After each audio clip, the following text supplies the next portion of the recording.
So we are going to start this class reading discussion, basically reading tips and tricks. जो reading ਦੀਆਂ tips and tricks ਆ ਇਹ ਤੁਹਾਨੂੰ ਆਣੀਆਂ ਚਾਹੀਦੀਆਂ ਨੇ।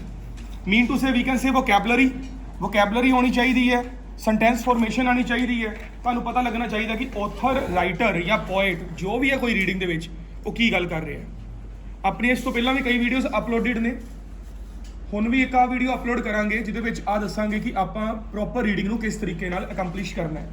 ਇਹਦੇ ਵਿੱਚ ਆਪਾਂ ਟਰੂ ਫਾਲਸ ਓਵਰਕਮ ਕਰਾਂਗੇ, ਹੈਡਿੰਗਸ ਓਵਰਕਮ ਕਰਾਂਗੇ, ਪੈਰਾਗ੍ਰਾਫ ਹੈਡਿੰਗਸ, ਲਾਈਨ ਹੈਡਿੰਗਸ, ਇਹ ਸਾਰਾ ਕੁਝ ਆਪਾਂ ਓਵਰਕਮ ਕਰਾਂਗੇ, ਪ੍ਰੋਬਲਮਸ ਜੋ ਆਪਾਂ ਨੂੰ ਆਉਂਦੀਆਂ ਨੇ। ਠੀਕ ਹੈ, ਸੋ ਇਟ ਇਜ਼ ਕੋਰੀਗਮ। ਇਹਦੇ ਵਿੱਚ ਕੀ ਕੀਤਾ ਗਿਆ ਹੈ, ਅ ਪੀਸ ਆਫ ਨਿਊਜ਼ੀਲੈਂਡ ਹਿਸਟਰੀ। ਠੀਕ ਹੈ ਜੀ, ਰੀਡਿੰਗ ਹਰ ਵਾਰ ਮੈਂ ਕਹਿੰਦਾ, ਆਪਣੀ ਹਰ ਵੀਡੀਓ 'ਚ ਮੈਂ ਗੱਲ ਕੀਤੀ ਹੈ, ਆਪਣੀ ਹਰ ਕਲਾਸ 'ਚ ਗੱਲ ਕੀਤੀ ਹੈ ਕਿ ਰੀਡਿੰਗ ਬਹੁਤ ਆਸਾਨ ਹੁੰਦੀ ਹੈ ਕਰਨੀ। ਦੇਖੋ ਫਸਟ ਟਾਈਮ ਕਰੋਗੇ ਹਰ ਕਿਸੇ ਨੂੰ ਔਖੀ ਲੱਗੂਗੀ, ਹੌਲੀ ਹੌਲੀ ਉਹਦੀ ਪ੍ਰੈਕਟਿਸ ਕਰੋਗੇ ਉਹ ਚੀਜ਼ ਆਸਾਨ ਲੱਗੂਗੀ, ਬਟ ਉਹ ਪ੍ਰੈਕਟਿਸ ਵੀ ਚੱਜ ਦੀ ਹੋਣੀ ਚਾਹੀਦੀ ਹੈ। ਉਹ ਪ੍ਰੈਕਟਿਸ 100 ਰੀਡਿੰਗਸ ਕਰਕੇ ਨਹੀਂ ਆਣੀ, ਉਹ ਪ੍ਰੈਕਟਿਸ 500 ਰੀਡਿੰਗਸ ਕਰਕੇ ਨਹੀਂ ਆਣੀ, ਉਹ ਪ੍ਰੈਕਟਿਸ 4-5 ਰੀਡਿੰਗਸ ਕਰਨ ਤੋਂ ਬਾਅਦ ਹੀ ਆ ਜਾਣੀ ਹੈ। ਕਿਉਂ? ਤੁਹਾਨੂੰ ਉਹ ਕਰਨ ਦਾ ਵੇ ਆਉਣਾ ਚਾਹੀਦਾ। ਜੇ ਵੇ ਨਹੀਂ ਆਊਗਾ ਚਾਹੇ 1000 ਰੀਡਿੰਗਸ ਕਰ ਲਓ, ਤੁਹਾਡੀ ਰੀਡਿੰਗ ਪਰਫੈਕਟ ਨਹੀਂ ਹੋਣੀ। ਠੀਕ ਹੈ, ਸੋ ਤੁਹਾਨੂੰ ਆਹ ਦੇਖਣਾ ਪੈਂਦਾ ਹੈ ਕਿ ਅਸਲ ਦੇ ਵਿੱਚ ਰੀਡਿੰਗ ਹੈ ਕੀ, ਅਸਲ 'ਚ ਰੀਡਿੰਗ ਨੂੰ ਕਰਨਾ ਕਿਸ ਤਰੀਕੇ ਨਾਲ ਹੈ, ਕਲੂਜ਼ ਕਿਵੇਂ ਲੈਣੇ ਹੈ, ਕੀ ਪੁਆਇੰਟਸ ਕਿਵੇਂ ਲੈਣੇ ਹੈ, ਤੇ ਬਾਅਦ ਵਿੱਚ ਉਹਨਾਂ ਨੂੰ ਮੈਚਿੰਗ ਕਿਵੇਂ ਕਰਨੀ ਹੈ। ਠੀਕ ਹੈ, ਸੋ ਜਦੋਂ ਵੀ ਆਪਾਂ ਨੂੰ ਐਗਜ਼ਾਮ 'ਚ ਰੀਡਿੰਗ ਨਾਮ ਦੀ ਚੀਜ਼ ਆਂਦੀ ਹੈ, ਜੋ ਵੀ ਆਂਦਾ ਆਪਾਂ ਧਿਆਨ ਨਾਲ ਦੇਖਦੇ ਆ।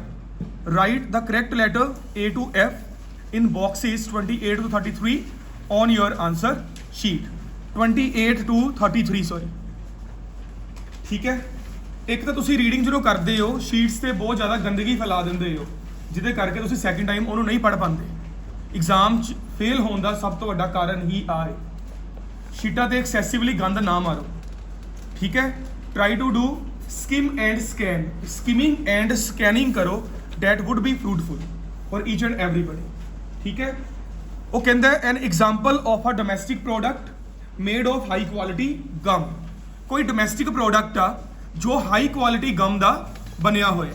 ਹਾਲੇ ਮੈਂ ਫਾਈਂਡ ਕਰਨ ਨਹੀਂ ਚੱਲਿਆ ਆਨਸਰਸ ਨੂੰ, listen to me first. Factors affecting gum quality, ਕਿਹੜੇ ਫੈਕਟਰ ਨੇ ਜਿਹੜੇ ਗਮ ਦੀ ਕੁਆਲਿਟੀ ਨੂੰ ਅਫੈਕਟ ਕਰਦੇ ਆ। ਆਪਾਂ ਆਪਣੇ ਦਿਮਾਗ 'ਚ ਇੱਕ ਗੱਲ ਆਉਣੀ ਚਾਹੀਦੀ ਹੈ, ਹੋ ਸਕਦਾ ਹੈ ਕੋਈ ਫੈਕਟਰ ਗਮ ਦੀ ਕੁਆਲਿਟੀ ਐਨਹਾਂਸ ਕਰਦੇ, ਜਿਵੇਂ ਬਾਰਿਸ਼ ਦੇ ਮੌਸਮ ਦੇ ਵਿੱਚ ਜੂਨ ਜੁਲਾਈ ਦੇ ਵਿੱਚ ਟਰੀਜ਼ ਦੀ ਗਰੋਥ ਵਧੇ ਆਉਂਦੀ ਆ, ਫੈਕਟਰ ਹੀ ਆ ਜੋ ਅਫੈਕਟ ਕਰ ਰਹੇ ਆ। ਪਰ ਹੋ ਸਕਦਾ ਹੈ ਉਹ ਨੁਕਸਾਨ ਕਰਦੇ, ਜਿਵੇਂ ਆ ਮਈ ਦਾ ਮਹੀਨਾ ਹੈ, ਬਹੁਤ ਅੱਤ ਦੀ ਗਰਮੀ ਵਾਲਾ ਮਹੀਨਾ ਜਦੋਂ ਆਉਂਦਾ ਹੈ, ਉਦੋਂ ਟਰੀਜ਼ ਦੀ ਜਿਹੜੀ ਬੁਨਿਆਦ ਹੁੰਦੀ ਖਰਾਬ ਹੋਣੀ ਸ਼ੁਰੂ ਹੋ ਜਾਂਦੀ ਹੈ, ਪੱਤੇ ਮੁਰਝਾਣੇ ਸ਼ੁਰੂ ਹੋ ਜਾਂਦੇ ਆ। ਕਿਉਂ? ਪਾਣੀ ਘਟ ਜਾਂਦਾ ਹੈ। ਸੋ ਫੈਕਟਰ ਕੋਈ ਵੀ ਹੋ ਸਕਦਾ ਹੈ, ਪੋਜ਼ਿਟਿਵਿਟੀ ਵਾਲਾ ਵੀ ਹੋ ਸਕਦਾ ਹੈ, ਨੈਗੇਟਿਵਿਟੀ ਵਾਲਾ ਵੀ ਹੋ ਸਕਦਾ ਹੈ। ਸੋ ਪਹਿਲਾ ਕੁਐਸਚਨ ਆਇਆ ਡੋਮੈਸਟਿਕ ਪ੍ਰੋਡਕਟ ਜੋ ਕਿ ਹਾਈ ਕੁਆਲਿਟੀ ਗਮ ਦਾ ਬਣਿਆ ਹੋਇਆ ਹੈ। ਸੈਕਿੰਡ ਆਇਆ ਫੈਕਟਰਸ ਜੋ ਕਿ ਗਮ ਦੀ ਕੁਆਲਿਟੀ ਨੂੰ ਅਫੈਕਟ ਕਰਦੇ ਹੈ। ਥਰਡ ਆਇਆ ਇਹ ਜਿਹੜੀ ਗਮ ਹੈ ਇਹ ਬਣੀ ਕਿਵੇਂ ਹੈ, ਕੌਰੀ ਗਮ ਹੈ ਜਿਹੜੀ, ਇਹ ਬਣੀ ਕਿਵੇਂ ਹੈ, ਹਾਊ ਇਟਸ ਫਾਰਮ। ਠੀਕ ਹੈ, ਹਾਊ ਗਮ ਵਾਸ ਗੈਦਰਡ। ਸੋ ਇੱਕ ਆ ਗਿਆ ਬਣੀ ਕਿਵੇਂ ਹੈ, ਦੂਸਰਾ ਆ ਗਿਆ ਇਹਨੂੰ ਇਕੱਠਾ ਕਿਵੇਂ ਕੀਤਾ ਗਿਆ। The main industrial use of the gum, gum ਨੂੰ ਇੰਡਸਟਰੀਅਲ ਯੂਜ਼ 'ਚ ਮੇਨ ਤਰੀਕੇ ਨਾਲ ਕਿਵੇਂ ਲਿਆਂਦਾ ਗਿਆ। ਹੋ ਸਕਦਾ ਹੈ in the body paragraph we will get number of answers industrial uses of gum, but here we are given with main use, main. So ਸਭ ਤੋਂ ਵੱਡਾ ਕੀਵਰਡ ਆਪਣੇ ਕੋਲ ਕੀ ਆਂਦਾ ਹੈ, main. So we have to go through proper keywords, keyword matching must be there. And last is recent uses of gum, gum ਨੂੰ ਅੱਜ ਕੱਲ੍ਹ ਕਿੱਥੇ ਯੂਜ਼ ਲਿਆਇਆ ਜਾ ਰਿਹਾ ਹੈ। ਸੋ ਸਭ ਤੋਂ ਤਗੜਾ ਕੀਵਰਡ ਕਿਹੜਾ ਆ ਗਿਆ ਇੱਥੇ, ਰੀਸੈਂਟ। ਹੁਣ ਪੁਰਾਣਾ ਵਿੱਚ ਵੀ ਕਹਿ ਸਕਦਾ ਹੈ ਯੂਜ਼ਸ ਆਫ ਗਮ, ਠੀਕ ਹੈ, ਪਰ ਜਦੋਂ ਆਨਸਰ ਆ ਗਿਆ ਰੀਸੈਂਟ ਯੂਜ਼ਸ ਆਫ ਗਮ, ਉਹ ਚੀਜ਼ ਬਿਲਕੁਲ ਹੀ ਅਲੱਗ ਬਣ ਜਾਂਦੀ ਹੈ। ਇਟਸ ਕਲੀਅਰ ਟੂ ਐਵਰੀਵਨ, ਇੱਥੇ ਤੱਕ ਪਤਾ ਲੱਗ ਗਿਆ ਸਾਰਿਆਂ ਨੂੰ। ਸੋ ਇੱਕ ਵਾਰ ਆਪਾਂ ਸਕੈਨਿੰਗ ਕਰ ਲਈ ਪ੍ਰੋਪਰਲੀ ਕਿ ਹਾਂ ਆਹ ਵਾਲੇ ਕੁਐਸਚਨ ਨੇ ਜੋ ਆਪਣੇ ਕੋਲ ਆਨਸਰ ਹੋ ਸਕਦੇ ਆ। ਇਟਸ ਕਲੀਅਰ ਜੀ।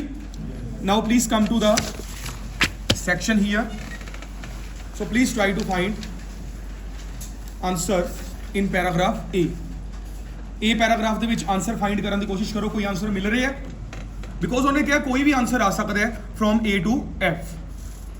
ਹੁਣ ਤੁਸੀਂ ਫਸਟ ਕੁਐਸਚਨ ਪੜ੍ਹ ਕੇ ਲਿਸਨ ਟੂ ਮੀ ਫਸਟ, ਬੁਨਿਆਦ ਮਜ਼ਬੂਤ ਕਰ ਲਓ, ਹੌਲੀ ਹੌਲੀ ਲੱਭ ਲਿਓ। ਇਹਦੇ ਦੋ ਵੇ ਆ ਕਰਨ ਦੇ। ਆਮ ਬੱਚਾ ਕੀ ਕਰੂਗਾ, ਉਹ ਫਸਟ ਕੁਐਸਚਨ ਪੜੂਗਾ, ਉਹਨੂੰ ਸਾਰਿਆਂ ਵਿੱਚ ਲੱਭਦਾ ਹੀ ਰਹੂਗਾ, ਉਹ ਟਾਈਮ ਕੰਜ਼ੰਪਸ਼ਨ ਜ਼ਿਆਦਾ ਹੋ ਜੂਗੀ। ਆਪਾਂ ਨੂੰ ਇੱਕ ਕੁਐਸਚਨ ਕਰਨ ਦਾ 1.5 ਮਿੰਟ ਮਿਲਦਾ ਹੈ, 1.5 ਮਿੰਟ 'ਚ ਇੱਕ ਕੁਐਸਚਨ ਮਿਲ ਗਿਆ ਤੇ ਮਿਲ ਗਿਆ, ਅਦਰਵਾਈਜ਼ ਅੱਗੇ ਤੁਰ ਪੋ। ਕੁਐਸਚਨ ਨਾਲ ਪਿਆਰ ਨਾ ਪਾਓ ਕਦੀ ਵੀ, ਕੁਐਸਚਨ ਨਾਲ ਪਿਆਰ ਨਹੀਂ ਪਾਣਾ ਕਿ ਕੋਈ ਬੱਚਾ ਕਵੇ ਮੈਂ 3 ਮਿੰਟ ਲਗਾ ਦਿਆਂ, ਮੈਂ 5 ਮਿੰਟ ਲਗਾ ਦਿਆਂ, ਇਹ ਕੰਮ ਬਿਲਕੁਲ ਗਲਤ ਹੈ। ਠੀਕ ਹੈ, ਸਭ ਤੋਂ ਪਰਫੈਕਟ ਵੇ ਕਿਹੜਾ ਹੈ ਰੀਡਿੰਗ ਦਾ? ਇੱਕ ਕੁਐਸਚਨ ਨੂੰ 1.5 ਮਿੰਟ ਤੋਂ ਜ਼ਿਆਦਾ ਬਿਲਕੁਲ ਨਾ ਲੈ ਕੇ ਚੱਲੋ।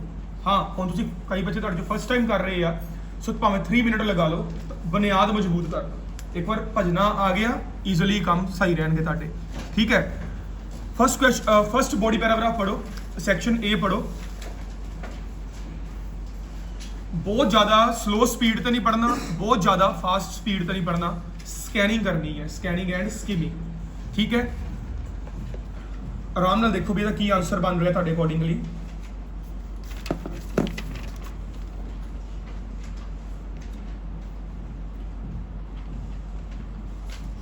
ਹੁਣ ਇੱਕ ਗੱਲ ਦਾ ਧਿਆਨ ਰੱਖ ਲਿਓ, ਲਿਸਨ ਟੂ ਮੀ। ਉਹਨੇ ਤੁਹਾਨੂੰ ਪੈਰਾਗ੍ਰਾਫ 'ਚ ਕਿਹਾ, ਕੁਐਸਚਨ 'ਚ ਕਿਹਾ ਹੋਇਆ ਹੈ you may use any letter more than once. It means ਕੋਈ ਪੈਰਾਗ੍ਰਾਫ ਇੱਕ ਤੋਂ ਜ਼ਿਆਦਾ ਟਾਈਮ ਯੂਜ਼ ਹੋ ਸਕਦਾ ਹੈ। ਜਦੋਂ ਜਦੋਂ ਆਹ ਚੀਜ਼ ਆਂਦੀ ਹੈ, ਜਦੋਂ ਜਦੋਂ ਆਹ ਚੀਜ਼ ਆਂਦੀ ਹੈ, ਇਹ ਵਾਲਾ ਨੋਟ ਆਂਦਾ ਹੈ, 99% ਰੀਡਿੰਗਸ ਦੇ ਵਿੱਚ ਆਨਸਰ ਇੱਕ ਪੈਰਾਗ੍ਰਾਫ 'ਚੋਂ 2-2 ਨਿਕਲਦੇ ਆ। ਹੋ ਸਕਦਾ ਹੈ ਇੱਕ 'ਚੋਂ 3 ਵੀ ਨਿਕਲੇ ਆ, ਕਿਉਂਕਿ ਮੋਰ ਦੈਨ ਵਨਸ ਕਹਿਤਾ ਉਹਨੇ। ਤੁਹਾਡੇ ਦਿਮਾਗ ਦੇ ਸਿਗਨਲ ਨੇ, ਜਿਹੜੇ ਸੈਂਸਰ ਨੇ, ਉਹ ਨਾਲੋਂ ਨਾਲ ਵਰਕ ਕਰਨੇ ਚਾਹੀਦੇ ਆ ਕਿ ਜਦੋਂ ਜਦੋਂ ਆਹ ਚੀਜ਼ ਆਈ ਹੈ, 99% ਕੇਸਿਸ ਦੇ ਵਿੱਚ ਇੱਕ ਵਿੱਚੋਂ 2 ਆਨਸਰ ਨਿਕਲੇ ਹੀ ਨਿਕਲੇ ਆ। 3 ਨਿਕਲੇ ਹਨ ਉਹ ਗੱਲ ਡਿਫਰੈਂਟ ਆ, ਪਰ 2 ਆਨਸਰ ਤਾਂ ਨਿਕਲੇ ਹੀ ਨਿਕਲੇ ਆ। ਠੀਕ ਹੈ, ਚਲੋ ਹੁਣ ਆਪਣੇ ਕੋਲ ਆਪਾਂ ਪੜ੍ਹਨਾ ਸ਼ੁਰੂ ਕੀਤਾ। The kauri tree is a massive forest native to New Zealand. ਇੱਕ ਬੜਾ ਤਗੜਾ ਫੋਰੈਸਟ ਆ ਜਿਹੜਾ ਕਿੱਥੋਂ ਦਾ ਨੇਟਿਵ ਹੈ? ਨਿਊਜ਼ੀਲੈਂਡ ਦਾ। ਮਤਲਬ ਇਹਦੇ ਕੋਲ ਨਿਊਜ਼ੀਲੈਂਡ ਦੀ PR ਹੈ, ਸਿਟੀਜ਼ਨਸ਼ਿਪ ਹੈ। ਆਪਾਂ ਗੱਲ ਕਰ ਰਹੇ ਹਾਂ ਕੋਰੀ ਵਨਸ ਫਾਰਮਡ ਦੀ ਗੱਲ ਆ ਗਈ। ਇਹਦਾ ਮਤਲਬ ਕੁਐਸਚਨ ਵੱਲ ਵਾਪਸ ਆ ਜਾਓ, ਫਾਰਮ ਦੀ ਗੱਲ ਹੋਈ ਹੈ। How kauri gum is formed. ਹੋ ਸਕਦਾ ਤੁਹਾਡੀ ਦਾ ਆਨਸਰ A ਬਣਨ ਦੀ ਤਿਆਰੀਆਂ 'ਚ ਹੋਵੇ। ਠੀਕ ਹੈ, formed vast forest over much of the north of the country, whereas now it is the wood of Kori which is important natural resource. In the past it was the tree sap which when hardened into gum played an important role in New Zealand early history. Paragraph ਦੱਸਣ ਦੀ ਕੋਸ਼ਿਸ਼ ਕਰ ਪਾ ਰਹੇ ਹਾਂ ਆਪਾਂ।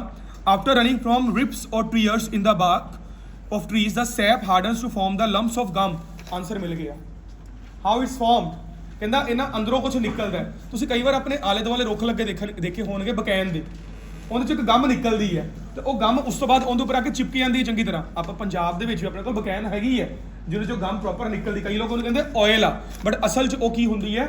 ਗਮ। Similarly ਉਹਨੇ ਕੀ ਕਿਹਾ, ਜਦੋਂ tear in the bark of trees the sap, ਇੱਕ ਸੈਪ ਨਿਕਲਦਾ ਆ, ਉਹ ਹਾਰਡ ਹੋ ਜਾਂਦਾ ਹੈ, hardens to form the lumps of gum. Lump ਕੀ ਹੁੰਦਾ? ਗੱਠਾ। ਆਪਾਂ ਕਿਸੇ ਕੋਲੋਂ ਕੋਈ ਕੁਝ ਰੋਟੀ ਖਾ ਰਹੇ ਆ, ਆਪਾਂ ਕਹਿੰਦੇ ਕਿ ਮੈਨੂੰ ਪਨੀਰ ਮੱਖਣ ਦਾ ਇੱਕ ਗੱਠਾ ਦਿਓ, lump of we can say butter, lump, ਇੱਕ ਟੱਕ ਜਿਹੜਾ ਹਲਕਾ ਜਿਹਾ ਹੁੰਦਾ ਆ। ਸੋ ਇੱਕ ਗੱਠ ਬਣ ਜਾਂਦੀ ਹੈ, ਉਹਨੂੰ ਕੀ ਕਿਹਾ ਜਾਂਦਾ ਹੈ? ਗਮ। ਵਿਚ ਇਵੈਂਚੁਅਲੀ ਮਤਲਬ as a result fall to the ground and are buried under layers of forest litter. What is the meaning of litter? ਕਚਰਾ, garbage। ਜੰਗਲਾਂ ਦੇ ਵਿੱਚ ਜਿਹੜਾ ਕੂੜਾ ਕਰਕਟ ਹੁੰਦਾ, ਜੰਗਲਾਂ ਦਾ ਕੂੜਾ ਕਰਕਟ ਕਿਹੜਾ ਹੋਊਗਾ? ਜਿਹੜੇ ਸੜੇ ਮੁਰਝਾਏ ਪੱਤੇ ਹੋਣਗੇ। ਉੱਥੇ ਆਪਣੇ ਵਰਗੇ ਲੋਕਾਂ ਨੇ ਜਾ ਕੇ ਪਲਾਸਟਿਕ ਥੋੜਾ ਸੁੱਟੇ ਆਣਾ ਜਾ ਕੇ। ਠੀਕ ਹੈ, litter. The bark often splits where branches form from the trunk and gum accumulates there as well. ਉੱਥੇ ਗਮ ਇਕੱਠੀ ਹੋ ਜਾਂਦੀ ਹੈ। So how it is formed? 30 ਦਾ ਆਨਸਰ ਕੀ ਬਣ ਗਿਆ ਸਟੂਡੈਂਟਸ? A। ਤੁਹਾਨੂੰ ਸਭ ਨੂੰ ਕਲੀਅਰ ਹੋ ਗਿਆ? ਮਤਲਬ ਦੇਖੋ ਆਨਸਰ ਤੁਸੀਂ ਫਾਈਂਡ ਨਹੀਂ ਕੀਤਾ, ਆਨਸਰ ਨੇ ਬੋਲ ਕੇ ਕਿਹਾ ਮੈਂ ਇੱਥੇ ਹਾਂ। ਇੱਕ ਤਰੀਕਾ ਹੈ ਪੜ੍ਹਨ ਦਾ, ਇੱਕ ਵੇ ਹੈ। ਇੰਟਰਸਟ ਲੈ ਕੇ ਕਰੋ ਕੋਈ ਕੰਮ ਕਰਨਾ ਹੈ। ਜੇ ਵਿਦਾਊਟ ਇੰਟਰਸਟ ਚੱਲੋਗੇ ਦੁਨੀਆ ਦਾ ਕੋਈ ਵੀ ਕੰਮ ਕਰ ਲਓ, ਇਹ ਨਹੀਂ ਹੋਊਗਾ। ਠੀਕ ਹੈ, ਉਸ ਤੋਂ ਬਾਅਦ ਆਪਾਂ ਅੱਗੇ ਚੱਲਦੇ ਹਾਂ। ਪੈਰਾਗ੍ਰਾਫ ਹਲੇ ਖਤਮ ਨਹੀਂ ਹੋਇਆ। The only European settlers in the New Zealand। ਆਪਾਂ ਇਸ ਪੈਰਾਗ੍ਰਾਫ ਤੇ ਆ ਕੇ collected and sold the gum. ਕਿਤੇ ਸੋਲਡ ਦੀ ਗੱਲ ਆਈ ਹੈ? Domestic factors factoring gum quality, gathered, the main industrial use of the gum. ਕਿਤੇ ਸੋਲਡ ਦੀ ਗੱਲ ਆਈ ਹੈ? ਹਾਲੇ ਤੱਕ ਆਪਣੀ ਸੋਲਡ ਦੀ ਗੱਲ ਨਹੀਂ ਹੈਗੀ। ਚਲੀਏ ਅੱਗੇ ਆਪਾਂ। Gum fresh from the tree was soft and low value but most of the gum which were harvested had been buried for thousands of years। This gum came in a bewildering variety of colors। ਮਤਲਬ ਕਈ colours ਦੀਆਂ ਵੈਰਾਈਟੀਆਂ ਨੇ। Degree of transparency, transparent ਕਿੰਨੀ ਹੈ? ਹੁਣ ਆਪਾਂ ਵੀ ਘਰ ਕੋਈ ਗਮ ਯੂਜ਼ ਕਰਦੇ ਆ, ਆਪਾਂ ਡਿਗਰੀ ਆਫ ਟਰਾਂਸਪੇਰੈਂਸੀ ਵੇਖ ਕੇ ਲੈਂਦੇ ਆ। ਹੋਰ ਆਪਾਂ ਗਮ ਲਗਾਈਏ ਉਤੋਂ ਵਿਖੇ ਹੀ ਕੱਖ ਨਾ ਥੱਲੋਂ ਕਿ ਥੱਲੇ ਕਿਹੜਾ ਵਰਡ ਸੀਗਾ। ਆਪਾਂ ਸੈਲੋ ਟੇਪ ਲੈਨੇ ਆ, ਡਿਗਰੀ ਆਫ ਟਰਾਂਸਪੇਰੈਂਸੀ ਦੇ ਅਕੋਰਡਿੰਗਲੀ ਲੈ ਕੇ ਆਨੇ ਆ ਕਿ ਟੇਪ ਲਗਾਉਣ ਤੋਂ ਬਾਅਦ ਉਹ ਚੀਜ਼ ਸਾਨੂੰ ਦਿਖਦੀ ਰਹੇ, ਕੋਈ ਪ੍ਰੋਬਲਮ ਨਾ ਆਵੇ, ਠੀਕ ਹੈ। As well as health of the original tree and the area of the bleeding. ਇਹ ਗਮ ਨਿਕਲ ਕੇ ਕਿੱਥੋਂ ਆਈ ਹੈ ਸਟੂਡੈਂਟਸ? ਬਲੀਡਿੰਗ ਵਰਡ ਤੋਂ ਬਾਅਦ ਮੇਰੀਆਂ ਅੱਖਾਂ 'ਚ ਇੱਕ ਵਰਡ ਵੱਜਿਆ, ਡੈਟ ਇਜ਼ ਹਾਈਐਸਟ ਕੁਆਲਿਟੀ ਗਮ। ਜੇ ਕੁਆਲਿਟੀ ਦੀ ਗੱਲ ਕਰੀਏ ਤੇ ਕੁਆਲਿਟੀ ਵਰਡ ਮਿਲ ਗਿਆ ਹੋਇਆ। ਕੁਆਲਿਟੀ ਵਰਡ ਕਿੱਥੇ ਮਿਲਿਆ ਆਪਾਂ ਨੂੰ ਸਟੂਡੈਂਟਸ? ਕੁਐਸਚਨ ਨੰਬਰ 29 ਉਹ ਕੀ ਕਹਿ ਰਿਹਾ ਹੈ? ਹਾਈਐਸਟ ਕੁਆਲਿਟੀ ਗਮ ਵਾਸ ਹਾਰਡ। ਜਿਹੜੀ ਵਧੀਆ ਕੁਆਲਿਟੀ ਦੀ ਗਮ ਸੀ ਉਹ ਹਾਰਡ ਸੀਗੀ ਐਂਡ ਬ੍ਰਾਈਟ ਸੀਗੀ and was usually formed at shallow depth on the Hills. ਉਹ ਹਿਲਸ ਦੀ ਸ਼ੈਲੋ ਡੈਪਥ ਦੇ ਵਿੱਚ ਪਾਈ ਗਈ। ਲੋਵੈਸਟ ਕੁਆਲਿਟੀ ਗਮ ਜਿਹੜੀ ਸੀਗੀ ਉਹ ਸੌਫਟ ਸੀਗੀ, ਬਲੈਕ ਸੀਗੀ ਔਰ ਚੌਕੀ ਸੀਗੀ and sugary and was usually found buried in swamps where it had been in contact with water for a long time. ਮੈਨੂੰ ਲੱਗਦਾ ਆਨਸਰ ਮਿਲ ਚੁੱਕਾ ਆਪਾਂ ਨੂੰ। ਕਿਹੜੇ ਫੈਕਟਰਸ ਨੇ ਇਹਦੀ ਕੁਆਲਿਟੀ ਨੂੰ ਫਰਕ ਪਾਇਆ? ਕਿਹੜੇ ਫੈਕਟਰਸ ਨੇ ਇਹਦੀ ਕੁਆਲਿਟੀ ਨੂੰ ਫਰਕ ਪਾਇਆ? ਜਿਹੜੀ ਸਭ ਤੋਂ ਵਧੀਆ ਗਮ ਸੀਗੀ, ਜਿਹੜੀ ਸਭ ਤੋਂ ਵਧੀਆ ਗਮ ਸੀਗੀ ਉਹ ਹਾਰਡ ਸੀਗੀ, ਬ੍ਰਾਈਟ ਸੀਗੀ ਤੇ ਉਹ ਪਾਈ ਕਿੱਥੇ ਗਈ? ਹਿਲਸ ਦੇ ਵਿੱਚ। ਇਹ ਮਤਲਬ ਪਹਿਲਾ ਫੈਕਟਰ ਹੋ ਗਿਆ। ਮਤਲਬ ਆਪਾਂ ਜਦੋਂ ਲੋਕ ਗੱਲ ਕਰੀਏ ਯਾਰ ਜਦੋਂ ਵਧੀਆ ਕੁਆਲਿਟੀ ਦੀ ਗਮ ਲੈਣੀ ਨਾ ਹਿਲਸ ਵਾਲੇ ਪਾਸੇ ਚਲਾ ਜਾ, ਤੈਨੂੰ ਵਧੀਆ ਕੁਆਲਿਟੀ ਦੀ ਗਮ ਮਿਲੂਗੀ। ਇਹਦਾ ਮਤਲਬ ਜਿਹੜੇ ਹਿਲਸ ਨੇ ਉਹ ਫੈਕਟਰ ਹੋ ਗਿਆ ਉਹਦਾ, ਉਹ ਫੈਕਟਰ ਹੋ ਗਿਆ ਉਹਦਾ। ਝੋਨਾ ਲਗਾਉਂਦੇ ਆ, ਕਣਕ ਲਗਾਉਂਦੇ ਆ, ਕਦੋਂ ਲਗਾਉਂਦੇ ਆ? ਫੈਕਟਰ ਵੇਖ ਕੇ ਲਗਾਉਂਦੇ ਆ, ਉਵੇਂ ਤਾਂ ਨਹੀਂ ਲਗਾਉਂਦੇ। ਮੇਰਾ ਪੁਆਇੰਟ ਸਮਝ ਰਹੇ ਹੋ? ਉਸ ਤੋਂ ਬਾਅਦ ਲੋਵੈਸਟ ਕੁਆਲਿਟੀ ਗਮ ਜਿਹੜੀ ਸੀਗੀ ਸੌਫਟ ਸੀਗੀ, ਚੌਕੀ ਸੀਗੀ, ਉਹਦੇ ਵਿੱਚ ਸ਼ੂਗਰ ਇਫੈਕਟਸ ਹੈਗੇ ਸੀਗੇ। ਸੋ ਲੋਵੈਸਟ ਕੁਆਲਿਟੀ ਫੈਕਟਰ ਤੇ ਡਿਪੈਂਡੈਂਟ ਹੈ, ਹਾਈਐਸਟ ਕੁਆਲਿਟੀ ਫੈਕਟਰ ਤੇ ਡਿਪੈਂਡੈਂਟ ਹੈ। So my point is clear. So long periods in the sun, ਜਦੋਂ ਸੂਰਜ ਅੱਗੇ ਬਹੁਤ ਦੇਰ ਲਈ ਰੱਖਿਆ ਗਿਆ ਔਰ ਬੁਸ਼ ਫਾਇਰਸ, ਜੋ ਜੰਗਲੀ ਅੱਗ ਲੱਗ ਗਈ ਝਾੜੀਆਂ ਨੂੰ, could transform dull cloudy lumps into higher quality transparent gum. ਸਭ ਤੋਂ ਵੱਡਾ ਫੈਕਟਰ ਕਿਹੜਾ ਹੋ ਗਿਆ? ਜੰਗਲਾਂ 'ਚ ਹਲਕੀ ਫੁਲਕੀ ਅੱਗ ਲੱਗਣਾ ਤੇ ਜਾਂ ਸਿੱਧਾ ਧੁੱਪ ਦਾ ਕੰਟੈਕਟ ਹੋਣਾ। So this is clear to everyone. So answer will be 29। So 29 and 30 ਦੋ ਆਨਸਰਸ ਆਪਾਂ ਨੂੰ A ਵਿੱਚੋਂ ਹੁਣ ਤੱਕ ਮਿਲ ਚੁੱਕੇ ਹੋਏ ਆ। I hope this is clear to everyone. ਰੁਕੋ ਹੁਣ ਇਹਨਾਂ ਨੇ ਜਿਹੜਾ ਆਪਣੇ ਕੋਲ ਆਨਸਰ ਲੈ ਕੇ ਆਏ ਆ, ਹੁਣ ਆਪਣੇ ਕੋਲ ਕਿਹਦੀ ਵਾਰੀ ਹੈ? ਆਪਣੇ ਦੋ ਹੋ ਗਏ 29 and 30। 29 and 30 both hour clear to everybody. ਕਿਸੇ ਨੂੰ ਨਹੀਂ ਕਲੀਅਰ ਹੈਗਾ ਪੁੱਛੋ ਮੈਨੂੰ, ਹੈਂਡ ਰੇਸ ਕਰੋ। ਲਾਈਵ ਕਲਾਸ ਤੁਹਾਨੂੰ ਕਹਿ ਰਹੇ ਆ, ਇੱਧਰ ਤਾਂ ਰਿਕਾਰਡਿੰਗ ਵੱਖਰੀ ਚੱਲ ਰਹੀ, ਤੁਹਾਨੂੰ ਕਲੀਅਰ ਹੈ ਸਾਰਿਆਂ ਨੂੰ? ਹਾਂਜੀ। ਉਸ ਤੋਂ ਬਾਅਦ ਹੁਣ ਆਪਾਂ ਚੱਲਦੇ ਆ ਪੈਰਾਗ੍ਰਾਫ ਨੰਬਰ B। ਦੇਖੋ ਆਪਾਂ B 'ਚ ਜਾਣਾ, ਆਪਾਂ ਨੂੰ ਕੁਝ ਮਿਲਦਾ ਨਾ ਮਿਲੇ, ਆਪਾਂ ਆਪਣੀ ਲਾਈਨ ਹੀ ਤੋੜਨੀ। ਆਪਾਂ ਅੱਗੋਂ ਹੁਣ B ਵਿੱਚ ਚੱਲਦੇ ਆ। ਹੁਣ ਦੇਖੋ ਕੀ ਪਤਾ B ਦੇ ਆਨਸਰ ਵੀ ਦੋ ਹੋਣ, ਕਿਉਂਕਿ ਉਹਨੇ ਕਿਹਾ you may use any letter more than once. ਕੁਝ ਵੀ ਹੋ ਸਕਦਾ, ਆਪਾਂ ਨੂੰ ਕੀ ਪਤਾ ਕੀ ਹੋ ਸਕਦਾ ਕੀ ਨਹੀਂ, ਠੀਕ ਹੈ। ਹੁਣ B ਮੈਂ ਸਟਾਰਟ ਕਰਨ ਜਾ ਰਿਹਾ। Virtually all kauri gum was found in the regions of New Zealand. ਦੇਖਿਆ ਜਾਵੇ ਸਾਰੀ ਗਮ ਕਿੱਥੇ ਪਾਈ ਜਾਂਦੀ ਸੀਗੀ? ਨਿਊਜ਼ੀਲੈਂਡ ਦੇ ਵਿੱਚ। Where kauri forest grow today from the middle of the North Island northwards in Maori and early European times up until 1850 most gum collected. ਜਿਹੜੀ gum collect ਕੀਤੀ ਗਈ, ਜਦੋਂ ਮੈਂ ਕਲੈਕਟ ਵਰਡ ਪੜ੍ਹਿਆ ਆਪਣੇ ਦਿਮਾਗ 'ਚ ਇੱਕ ਗੱਲ ਟ੍ਰਿਗਰ ਕਰ ਗਈ, ਕਿਤੇ ਗੈਦਰ ਦੀ ਗੱਲ ਹੋਈ ਹੈ। ਕਲੈਕਟ ਕਰਨਾ, ਗੈਦਰ ਕਰਨਾ, ਅਕਮੂਲੇਟ ਕਰਨਾ, ਇਹ ਸਾਰੇ ਦਾ ਮਤਲਬ ਬਿਲਕੁਲ ਸੇਮ ਆ। ਗੈਦਰ ਵਾਲੇ ਪਾਸੇ ਆਓ। How the gum was gather. ਹਾਂ, ਆਨਸਰ ਮਿਲਿਆ ਨਹੀਂ ਹਲੇ ਤੱਕ। ਉਹਨੇ ਕਿਹਾ ਗਮ ਨੂੰ ਕਿਵੇਂ ਗੈਦਰ ਕੀਤਾ ਜਾਂਦਾ ਸੀ, ਇੱਥੇ ਹਲੇ ਤੱਕ ਉਹ ਆਇਆ ਏ most gum collected was simply, ਇੱਥੋਂ ਸ਼ੁਰੂ ਹੋਇਆ picked up from the ground. Maximum gum ਨੂੰ ਕਿੱਥੋਂ ਚੱਕਿਆ ਜਾਂਦਾ ਸੀਗਾ? ਧਰਤੀ ਤੋਂ, ਗਰਾਊਂਡ ਤੋਂ। But after that the majority was recovered by digging. ਉਸ ਤੋਂ ਬਾਅਦ ਮੈਕਸਿਮਮ ਗਮ ਨੂੰ ਕਿਵੇਂ ਕਵਰ ਕਰਨਾ ਸ਼ੁਰੂ ਕੀਤਾ ਉਹਨਾਂ ਨੇ? ਡਿਗਿੰਗ ਕਰਕੇ। ਹੋ ਸਕਦਾ ਕਈ ਨਾਲ ਖੋਦ ਕੇ ਜਾਂ ਕਿਸੇ ਹੋਰ ਚੀਜ਼ ਨਾਲ ਖੋਦ ਕੇ, ਉਹਨਾਂ ਨੇ ਡਿਗਿੰਗ ਕਰਨ ਤੋਂ ਬਾਅਦ। ਇਹਦਾ ਮਤਲਬ ਦੋ ਮੈਥਡ ਦੱਸੇ ਗਏ ਆ ਗੈਦਰਿੰਗ ਦੇ। ਫਸਟ ਇਜ਼ ਸਿੱਧਾ ਹੱਥ ਨਾਲ ਚੱਕਣਾ ਐਂਡ ਸੈਕਿੰਡ ਇਜ਼ ਉਹਨੂੰ ਡਿਗ ਕਰਕੇ, ਉਹਨੂੰ ਖੋਦ ਕੇ। ਸੋ ਆਨਸਰ ਇਜ਼ ਕਲੀਅਰ। ਰੀਡਿੰਗ ਜੋ ਜਿਨ੍ਹਾਂ ਮੇਰੇ ਆਪਣੇ 8.5 ਬੈਂਡ ਹੈ ਜੀ, ਮੇਰੇ ਸਟੂਡੈਂਟਸ ਦੇ 9 ਬੈਂਡ ਆਉਂਦੇ ਆ। ਤੁਸੀਂ ਦੇਖ ਸਕਦੇ ਹੋ ਸਾਡਾ ਇੰਸਟਾਗ੍ਰਾਮ ਪੇਜ ਜਾ ਕੇ ਕਿ ਨੋਰਮਲ ਜਵਾਕ ਦੇ ਰੀਡਿੰਗ 7-8-9 7-8-9 ਕਿਵੇਂ ਆ ਜਾਂਦੇ ਆ। ਇੱਕ ਤਰੀਕਾ ਹੁੰਦਾ, ਤੇ ਜਦੋਂ ਬੱਚਾ ਟੀਚਰ ਨੂੰ ਵਿੱਚ ਛੱਡਣਾ ਸ਼ੁਰੂ ਕਰ ਦੇ, ਉਹ ਇੱਕ ਬੜੀ ਵਧੀਆ ਗੱਲ ਹੁੰਦੀ ਹੈ ਕਿ ਇੱਕ ਬੱਚੇ ਨੂੰ ਬਹੁਤ ਵਧੀਆ ਸਮਝ ਲੱਗ ਰਹੀ ਹੈ ਕਿਤੇ। ਬਸ ਉਹਦਾ ਇੱਕ ਤਰੀਕਾ ਇੱਕੋ ਹੀ ਆ, that is your concentration. Concentration mean to say ਆਪਣਾ ਕੰਮ ਕਰੋ, ਲੋਕੀ ਕੀ ਕਰਦੇ ਪਏ ਆ ਇੱਧਰ ਧਿਆਨ ਨਾ ਦਿਓ, ਆਪਣਾ ਵੇ ਯੂਜ਼ ਕਰੋ, ਆਪਣਾ ਰਸਤਾ ਯੂਜ਼ ਕਰੋ। Okay, so I hope 29, 30th and 31 all are clear to everyone? Answer है टोटल 33 तक। ओके, ਹੁਣ ਆਪਾਂ ਦੋ ਫਸਟ ਫਾਈਂਡ ਕਰ ਲਏ। ਹੁਣ ਆਪਣੇ ਕੋਲ ਕਿਹੜੇ ਰਹਿ ਗਏ? Domestic use of high quality gum, industrial use of high quality gum ਉਹ ਯਾਰ ਕੱਲੀ gum, and recent use of gum. ਤੁਹਾਡੇ ਦਿਮਾਗ ਦੇ ਵਿੱਚ ਇੱਕ ਗੱਲ ਆ ਰਹੀ ਹੈ ਕਿ ਤਿੰਨੋਂ ਕੁਐਸਚਨਸ ਦੀ ਜਿਹੜੀ ਪ੍ਰਥਾ ਆ, ਜਿਹੜੀ ਫੀਲਿੰਗ ਹੈ, ਸੇਮ ਹੈ? ਭੋਲਾ ਸਾਹਿਬ ਤੁਹਾਨੂੰ ਨਹੀਂ ਸਮਝ ਲੱਗੀ? ਮੇਰੇ ਵੀਰ ਰੁਕੋ। 28th क्वेश्चन देखो, डोमेस्टिक यूज मतलब example of domestic product made of high quality का, डोमेस्टिक यूज ही हो गया। 32nd industrial use, 33rd recent use. ਇਹਦਾ मतलब ਤਿੰਨਾਂ ਦਾ ਫੀਲਿੰਗ ਇੱਕ ਹੀ ਚੱਲ ਰਹੀ ਹੈ, ਯੂਜ਼ ਯੂਜ਼ ਯੂਜ਼। ਇਹਦਾ मतलब ਤਿੰਨੋਂ ਆਨਸਰ ਬਹੁਤ ਨੇੜੇ ਤੇੜੇ ਹੋਣਗੇ। ਹੋ ਸਕਦਾ ਇੱਕ ਪੈਰਾਗ੍ਰਾਫ 'ਚ ਹੋਣ, ਹੋ ਸਕਦਾ ਉੱਪਰ ਥੱਲੇ ਜਾਂ ਉਸ ਤੋਂ ਥੱਲੇ ਵਾਲੇ ਪੈਰਾਗ੍ਰਾਫ 'ਚ ਹੋਣ। ਕੀ ਪਤਾ BP1 ਦੇ ਵਿੱਚ ਉਹਨੇ ਬਣਾਤਾ ਹੋਵੇ ਹੋਮ ਯੂਜ਼ ਡੋਮੈਸਟਿਕ, BP2 'ਚ ਬਣਾਤਾ ਹੋਵੇ ਇੰਡਸਟਰੀਅਲ ਯੂਜ਼, BP3 'ਚ ਬਣਾਤਾ ਹੋਵੇ ਰੀਸੈਂਟ ਯੂਜ਼। ਅਗਲੀ ਗੱਲ, ਇੱਕ ਗੁਰੂ ਮੰਤਰ ਦੇਣ ਲੱਗਾ ਨਿੱਕਾ ਜਿਹਾ, ਜਿੱਥੇ ਵਰਡ ਰੀਸੈਂਟ ਆ ਗਿਆ, ਜਿੱਥੇ ਵਰਡ ਰੀਸੈਂਟ ਆ ਗਿਆ, ਇਹਦਾ मतलब ਉਹ ਪਹਿਲੇ ਦੂਜੇ ਪੈਰਾਗ੍ਰਾਫ 'ਚ ਗੱਲ ਨਹੀਂ ਕਰੂਗਾ, ਉਹ ਅਖੀਰਲੇ ਪੈਰਾਗ੍ਰਾਫ 'ਚ ਭੱਜੂਗਾ। ਤੇ ਜਾਂ ਫਿਊਚਰ ਦੀ ਗੱਲ ਜੇ ਕਰ ਰਹੇ ਆ, ਫਿਊਚਰ ਦੀ ਗੱਲ ਕਿੱਥੇ ਹੋਊਗੀ? ਲਾਸਟ ਪੈਰਾਗ੍ਰਾਫ ਦੇ ਵਿੱਚ ਜਾ ਕੇ। ਜਿੰਨੀਆਂ ਮਰਜ਼ੀ ਰੀਡਿੰਗਸ ਕੱਢ ਲਓ, ਕੈਂਬਰਿਜ ਕੱਢ ਲਓ, ਵਿਲੇ ਕੱਢ ਲਓ, ਓਕਸਫੋਰਡ ਕੱਢ ਲਓ, ਟਾਟਾ ਮੈਗਰਾ ਹਿਲ ਦੀ ਕੱਢ ਲਓ, 404 ਕੱਢ ਲਓ, 101 ਕੱਢ ਲਓ, ਕੋਈ ਵੀ ਰੀਡਿੰਗ ਕੱਢ ਲਓ ਜਿੱਥੇ ਫਿਊਚਰ ਦੀ ਗੱਲ ਕੀਤੀ ਗਈ ਹੈ, 95% ਕੇਸਿਸ 'ਚੋਂ ਫਿਊਚਰ ਲਾਸਟ ਪੈਰਾਗ੍ਰਾਫ ਵਾਲੇ ਪਾਸੇ ਭੱਜੇ ਹੈ। ਐਂਡ ਜੇ ਪਾਸਟ ਦੀ ਗੱਲ ਚੱਲ ਰਹੀ ਹੈ, ਹੁਣ ਤੱਕ ਆਪਣੇ ਪੈਰਾਗ੍ਰਾਫ 'ਚ ਬੇਸਿਕਲੀ ਪਾਸਟ ਦੀ ਗੱਲ ਚੱਲ ਰਹੀ ਹੈ, ਉਹ ਆਪਾਂ ਨੂੰ ਸਮਝਾ ਰਿਹਾ ਕਿ ਗਮ ਆਈ ਕਿਵੇਂ ਹੈ। ਇੱਕੋ ਦਮ ਜਿਹੜੇ 3 ਕੁਐਸਚਨ ਆਪਣੇ ਕੋਲ ਰਹਿ ਗਏ ਆ, 28, 32nd, 33rd, ਇਹਨਾਂ 'ਚ ਅੱਜ ਦੀ ਗੱਲ ਹੋਣੀ ਸ਼ੁਰੂ ਹੋ ਗਈ ਰੀਸੈਂਟ ਦੀ। ਇਹਦਾ मतलब ਇਹ ਅਖੀਰਲੇ ਪੈਰਾਗ੍ਰਾਫ ਦੇ ਵਿੱਚੋਂ ਸਟਾਰਟ ਕਰੋ। ਹੁਣ ਤੁਸੀਂ ਲਾਸਟ ਵੱਲ ਤੁਰ ਪਓ। ਜੇ ਲਾਸਟ ਜੋ ਫਿਊਚਰ ਹੈ ਉਹਦੇ ਉੱਪਰ ਪ੍ਰੈਜ਼ੈਂਟ ਬੈਠਾ ਹੋਊਗਾ ਕਿਤੇ ਨਾ ਕਿਤੇ। ਮੇਰਾ ਪੁਆਇੰਟ ਸਮਝ ਰਹੇ ਹੋ? ਮੈਂ ਬਾਰ-ਬਾਰ ਕਹਿ ਰਿਹਾ, I am not using hit and trial method here. You can go through any reading. 99% cases or 5% cases ਦੇ ਵਿੱਚ ਤੁਹਾਨੂੰ ਆਹੀ ਮੈਥਡ ਸਕਸੈਸਫੁਲ ਮਿਲੂਗਾ। Is it clear to everyone? ठीक है। So लास्ट पैराग्राफ ਕਿਹੜਾ ਹੈ ਜੀ? D E F ਆਪਣੇ ਕੋਲ C ਰਹਿ ਗਿਆ। ਆਪਾਂ ਇਦਾਂ ਕਰਦੇ ਆ, ਆਪਾਂ F ਤੋਂ ਸ਼ੁਰੂ ਕਰਦੇ ਆ। ਠੀਕ ਹੈ, ਪੜੋ ਜੀ F ਪੈਰਾਗ੍ਰਾਫ ਸਟਾਰਟ ਕਰੋ। Fossil Cory gum is rather soft and can be carved easily with a knife of polished with fine sandpaper।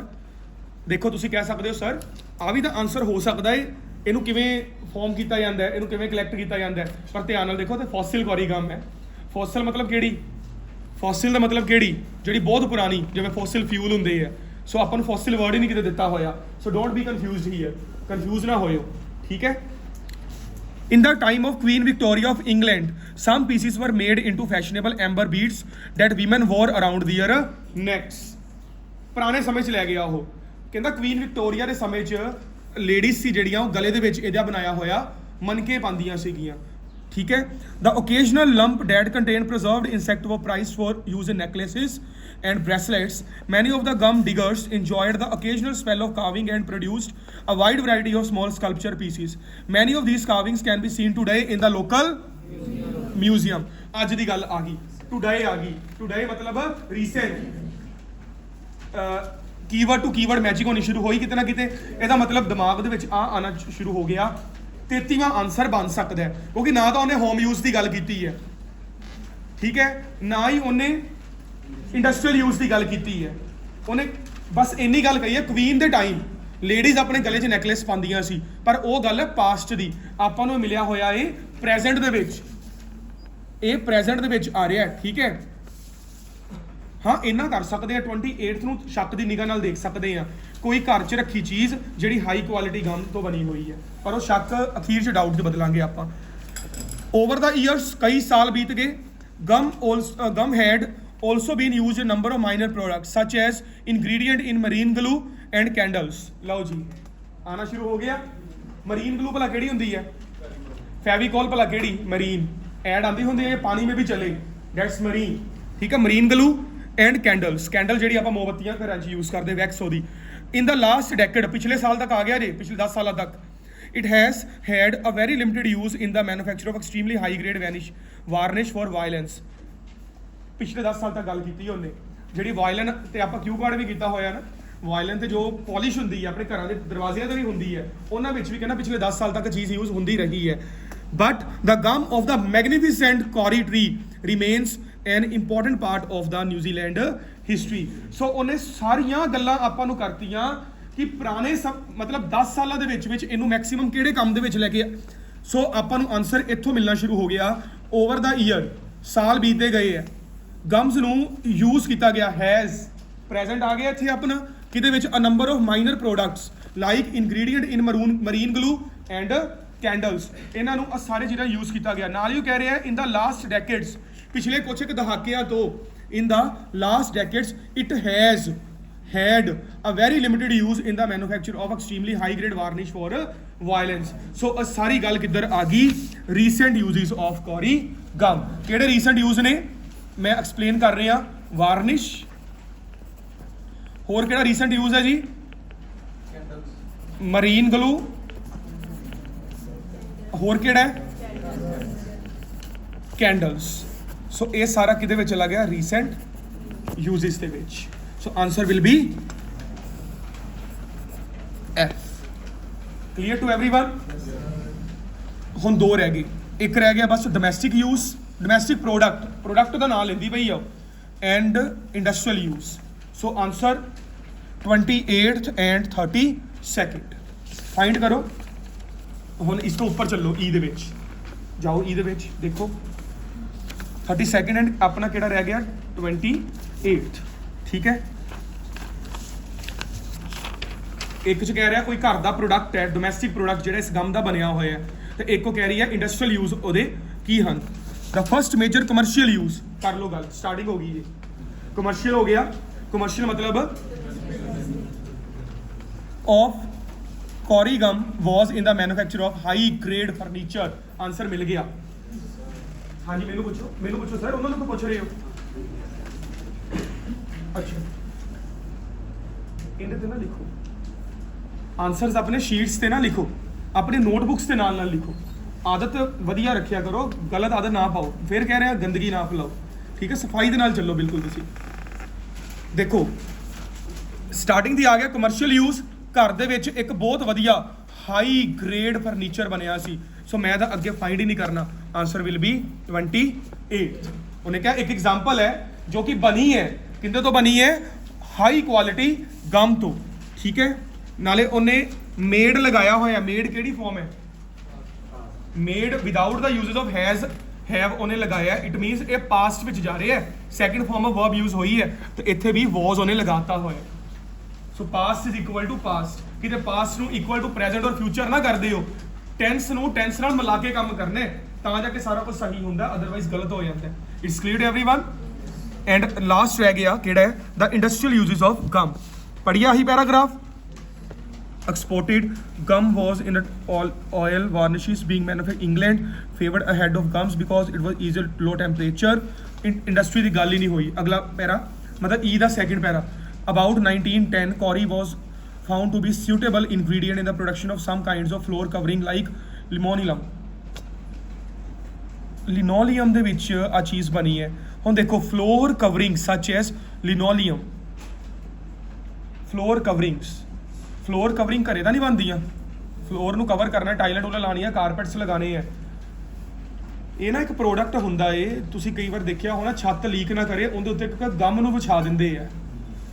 ਕਈ ਧਾਰਮਿਕ ਗੁਰਦੁਆਰਿਆਂ ਵਿੱਚ ਤੇ ਮੰਦਿਰਾਂ ਵਿੱਚ ਵੀ ਇਹ ਕੰਮ ਹੋਇਆ ਹੋਇਆ ਕਿ ਛੱਤ ਨਾ ਲੀਕ ਕਰੇ। ਠੀਕ ਹੈ, ਪਲੱਸ ਉਹ ਠੰਡਾ ਰਵੇ ਏਰੀਆ। ਠੀਕ ਹੈ, ਚਲੋ ਅੱਗੇ ਚੱਲਦੇ ਹਾਂ। In the way a use was formed for the vast quantity of poor quality and less pure gum that had up till discarded as a waste cory given। ਹਾਂਜੀ ਆਨਸਰ ਦੱਸ ਦਿਓ ਵੀ ਕਿੱਥੇ ਹੈ। ਆਨਸਰ ਮਿਲ ਚੁੱਕਾ ਹੋਇਆ, ਮੇਰੀ ਅੱਖ ਦੇ ਨਾਲ ਮਿਲ ਗਿਆ। ਹੁਣ ਤੁਸੀਂ ਆਪਣੀ ਅੱਖ ਦੇ ਨਾਲ ਮੈਨੂੰ ਫਾਈਂਡ ਕਰਕੇ ਦੇ ਦਿਓ ਆਨਸਰ 32nd ਦਾ। ਈਜ਼ਲੀ ਆਨਸਰ ਤੁਹਾਡੇ ਸਾਹਮਣੇ ਹੈ। ਦੇਖੋ 32nd ਦਾ ਆਪਾਂ ਗੱਲ ਕਰੀਏ, ਆਪਾਂ ਨੂੰ ਓਵਰਆਲ ਸਾਰਾ ਕੁਝ ਮਿਲ ਚੁੱਕਾ ਹੋਇਆ ਫਸਟ ਲਾਈਨ ਦੇ ਵਿੱਚ ਹੀ। ਆਪਾਂ ਫਿਰ ਵੀ ਸਾਰਾ ਪੈਰਾਗ੍ਰਾਫ ਜ਼ਰੂਰ ਪੜ੍ਹੇ ਹੈ। ਲਿਨੋਲੀਅਮ ਦੀ ਗੱਲ ਕੀਤੀ ਹੈ। ਲਿਨੋਲੀਅਮ ਇੱਕ ਪ੍ਰੋਡਕਟ ਹੈ ਜੋ ਛੱਤਾਂ 'ਤੇ ਵਿਛਾਇਆ ਜਾਂਦਾ ਹੈ। ਇਹ ਘਰ ਵਿੱਚ ਤਾਂ ਨਹੀਂ ਆਪਾਂ ਬਣਾ ਸਕਦੇ, ਇੰਡਸਟਰੀ ਤੋਂ ਬਣ ਕੇ ਆਊਗਾ। ਸੋ ਜਿਹੜਾ ਬੱਚਾ ਹੋਰਾਈਜ਼ਨ ਤਗੜਾ ਲੈ ਕੇ ਆਇਆ ਉਹਨੇ ਤਾਂ ਲਿਨੋਲੀਅਮ ਤੋਂ ਸਮਝ ਲੈਣਾ, ਪਰ ਜਿਹੜਾ ਬੱਚਾ ਬਾਰ-ਬਾਰ ਪ੍ਰੈਕਟਿਸ ਕਰਦਾ ਹੈ ਉਹ ਪਹਿਲੀ ਲਾਈਨ ਦੇ ਵਿੱਚ ਹੀ ਸਮਝ ਚੁੱਕਾ ਹੋਇਆ ਸੀ ਕਿ ਆਨਸਰ ਕਿੱਥੇ ਹੈ। ਉਹ ਫਸਟ ਲਾਈਨ ਦੇ ਵਿੱਚ ਹੀ ਜਾ ਚੁੱਕਾ ਹੋਇਆ ਸੀ। ਕਿਵੇਂ ਜਾ ਚੁੱਕਾ ਹੋਇਆ ਸੀ? ਹੁਣ ਦੇਖੋ ਆਪਾਂ ਇਹ ਕੁਐਸਚਨ ਨੰਬਰ ਕਿਹੜਾ ਸਟੂਡੈਂਟਸ 20 30 32 ਮੇਨ ਯੂਜ਼। ਹੁਣ ਆਪਣਾ 32 ਦੇ ਵਿੱਚ ਉਹਨੇ ਕਿਹਾ ਹੋਇਆ ਦਾ ਮੇਨ ਦਾ ਮਤਲਬ ਹੋ ਗਿਆ ਮੇਜਰ। ਮੇਨ ਦਾ ਮਤਲਬ ਆਪਾਂ ਨੂੰ ਪਹਿਲੇ ਦੇਖੋ, ਤੁਹਾਨੂੰ ਮੈਂ ਇੱਕ ਆਨਸਰ ਕੁਐਸਚਨ ਦੇ ਦੋ ਆਨਸਰ ਦੇ ਰਿਹਾ ਵਾਂ। ਇੱਕ ਤਾਂ ਦੇ ਰਿਹਾ ਲਿਨੋਲੀਅਮ ਤੋਂ, ਪਰ ਹਰ ਬੱਚੇ ਨੂੰ ਉਹਦਾ ਗਿਆਨ ਨਹੀਂ ਹੁੰਦਾ ਕਿ ਹੁੰਦਾ ਕੀ ਹੈ, ਉਹ ਬਣ ਕੇ ਕਿੱਥੋਂ ਆਉਂਦਾ ਹੈ। ਹੁਣ ਜਿਹੜੀ ਗਮ ਆਪਾਂ ਘਰ 'ਚ ਫੈਵੀਕਵਿਕ ਵਰਤਦੇ ਆ, ਫੈਵੀਸਟਿਕ ਵਰਤਦੇ ਆ, ਇਹ ਗਮ ਕਿੱਥੋਂ ਬਣ ਕੇ ਆ ਰਹੀ ਹੈ? ਇੰਡਸਟਰੀਜ਼ ਤੋਂ ਬਣ ਕੇ ਆ ਰਹੀ ਹੈ। ਸੋ ਬੇਸਿਕਲੀ ਆਨਸਰ ਮਿਲ ਚੁੱਕਾ ਹੈ, ਬਟ ਮੇਜਰ ਮਤਲਬ ਮੇਨ। ਹੁਣ ਦੇਖੋ ਕਮਰਸ਼ੀਅਲ ਯੂਜ਼ ਆਪਣਾ ਚਲਾ ਗਿਆ ਇੰਡਸਟਰੀਅਲ ਯੂਜ਼ ਦੇ ਵਿੱਚ। ਠੀਕ ਹੈ, ਆ ਬੱਚਾ ਇੱਕ ਗਲਤ ਕਹਿ ਬੈਠਾ ਸੀਗਾ ਤੁਸੀਂ ਅਹੂਜਾ ਜੀ, ਤੁਸੀਂ ਕਮਰਸ਼ੀਅਲ ਨੂੰ ਹਾਊਸ ਹੋਲਡ ਯੂਜ਼ ਦੇ ਨਾਲ ਲੈਂਦਾ। ਉਦੋਂ ਮੈਂ ਬੋਲਿਆ ਨਹੀਂ ਕਿ ਮੈਂ ਚਾਹੁੰਦਾ ਸੀ ਤੁਸੀਂ ਆਪ ਗਲਤੀ ਫਾਈਂਡ ਕਰਦੇ। ਕਮਰਸ਼ੀਅਲ ਯੂਜ਼ ਕਿਹੜਾ ਹੋਊਗਾ? ਦੋ ਤਰ੍ਹਾਂ ਦੇ ਬਿਜਲੀ ਦੇ ਮੀਟਰ ਹੁੰਦੇ ਆ, ਇੱਕ ਹਾਊਸ ਦੇ ਤੇ ਇੱਕ ਕਮਰਸ਼ੀਅਲ। ਕਮਰਸ਼ੀਅਲ ਮਤਲਬ ਜਿਹੜਾ ਇੰਡਸਟਰੀਜ਼ ਨੂੰ ਐਸੋਸੀਏਟ ਕੀਤੇ ਗਏ ਆ। ਮੇਰਾ ਪੁਆਇੰਟ ਸਮਝ ਰਹੇ ਹੋ ਸਾਰੇ ਜਾਣੇ? ਸੋ ਕਮਰਸ਼ੀਅਲ ਯੂਜ਼ ਮਤਲਬ ਇੰਡਸਟਰੀਅਲ ਯੂਜ਼। ਸੋ ਆਨਸਰ ਆਪਾਂ ਨੂੰ ਮਿਲ ਗਿਆ ਇੱਥੇ ਈ। ਨਾਲ ਹੀ ਆਨਸਰ ਸੀਗਾ ਉਹਨਾਂ ਨੇ ਇੱਕ ਚੀਜ਼ ਮੈਨੂਫੈਕਚਰ ਕੀਤੀ ਜਿਹਦਾ ਨਾਮ ਕੀ ਸੀਗਾ? High grade furniture. ਤੇ ਇਹ ਹਾਈ ਗ੍ਰੇਡ ਫਰਨੀਚਰ ਕਿਹਦੇ ਲਈ ਬਣਾਇਆ ਗਿਆ? ਘਰਾਂ ਦੇ ਲਈ। ਸੋ ਉਹ ਗੱਲ ਆਈ ਡੋਮੈਸਟਿਕ ਪ੍ਰੋਡਕਟ ਕੀ ਸੀਗਾ? ਉਹ ਹਾਈ ਗ੍ਰੇਡ ਫਰਨੀਚਰ, ਜਿਹੜਾ ਕਿੰਨੇ ਤੋਂ ਬਣਾਇਆ ਗਿਆ? ਹਾਈ ਕੁਆਲਿਟੀ ਗਮ ਤੋਂ। ਤਾਂ ਉਹਨੇ ਸਾਫ਼ ਕਿਹਾ ਹੋਇਆ ਹੈ ਕੋਰੀ ਗਮ ਦਾ first major commercial use of kauri gum was in the manufacture of high grade furniture.